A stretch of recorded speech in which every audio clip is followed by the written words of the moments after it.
Here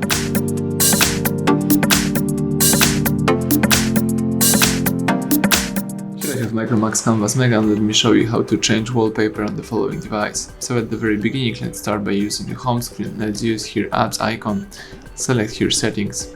From the list of settings, let's choose display. Under display, let's tap on wallpaper.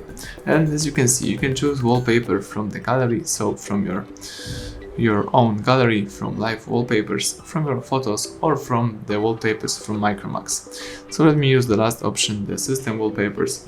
And here you can also pick image, or you can use one of the following ones.